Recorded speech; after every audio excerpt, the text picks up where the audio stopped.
bring in the popular Rick Stroud. I didn't think I'd be talking to Rick probably the rest of my life. He covers the Buccaneers for the Tampa Bay Times, hosts Sports Day Tampa Bay podcast. I think those were my last words to you, Rick. And here you are, just like Brady, you're back. If I would have asked you on Friday that Tom Brady is coming back or he's going to stay retired, what would you have said? Retired. Yeah. It's this whole thing is weird, man. I can't get used to the time change. It's Jason Light savings time right now, right? I mean, it's like 2020. Like I woke up and they did it all over again, right? They got remarried.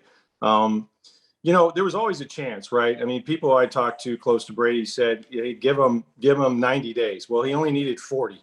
And I don't think, the timing is not coincidental. I mean, we're starting at noon today, a period where any team can reach a deal with any free agent from another team. And so, Tom obviously wants to win. If he wants to win, he's got to keep his guys in. We've already seen a deal done for Ryan Jensen, which was probably a little bit of a savings. I think Jensen could have gotten $15 million a year. He comes back for $13 million to play with Brady. And you're going to see a lot of signings, I think, really in the next few hours, even for the Bucs to retain as many of their guys as they can. And, of course, they got the draft and their own free agency to deal with. Are you more surprised that he retired or that he unretired? I think I was a little more surprised that he retired. And it might have to do with why he's not retired now. And that is, Dan, he was playing as good a football as he has ever played. I mean, the tape shows it. The arm strength was certainly there. He led the league in passing, 5,316 yards, 43 touchdowns. Hell, they should have won that last game. He brought him back, down 24 or whatever it was. They tie it up with under a minute to go. And if not for some really bad defense down the stretch, the Rams kick the field goal and win. But if the Bucs win that game, they're hosting San Francisco, right? And maybe they go on and win the Super Bowl. And I think Tom realized that, and he said it. I mean, I don't know what unfinished business you could have, but he's found some. And I think that he just felt like when he gets to September, he's going to know he should be playing football. And, that decision needed to be made, and it needed to be made, before today. I wonder if he had won another Super Bowl this past year. Yeah. That would have been the finality to this. That he's always going to have unfinished business unless he wins the Super Bowl. But then, that's where you want to come back because you just won the Super Bowl. So it never ends unless it's injury. But, he's healthy. And that's what I wonder about how he comes up with the now I'm ready to retire. I don't know. And we talked about this when he did retire. The great ones are always the ones that don't know when to leave the party. The lights are on and the vacuum cleaners are going and they're still there at the bar. And, Tom Brady can still sling it. He can still do it. And he's taking a risk. Let's be honest. He could have walked away on top, maybe not after the confetti. I think the thought was they wouldn't win a Super Bowl in their first year, but maybe their second, and they kind of did it in reverse, right? But the fact is that, he could get hurt and we might, God forbid, he looks like Ben Roethlisberger at some point. I mean, these are all things we don't know what the last image of Tom Brady will be. We know how he played in the final game against the Rams last year, but we don't know how this is going to go. And so he's taking a risk, but it's a calculated one. And I think that he's pretty comfortable knowing the landscape of the NFC, especially the NFC South. They can absolutely win this division. But they have a brutal schedule. They play in Germany. They play a ton of playoff teams, Cincinnati, the Rams, Baltimore, all these teams. And it's going to be a tougher road this year. They go, it's not going to be easy for them for sure.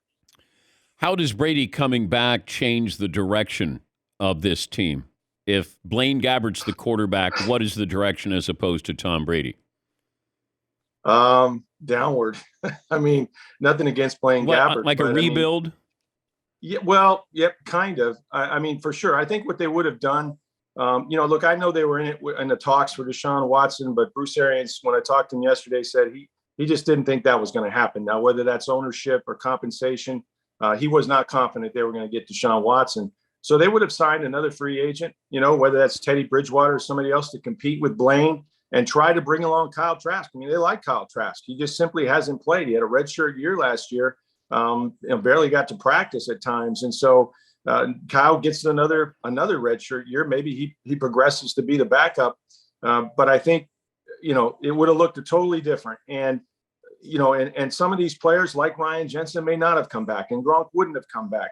And so I think it's a big difference between rebuild and reload or remodel. They were saying remodel. It was a rebuild.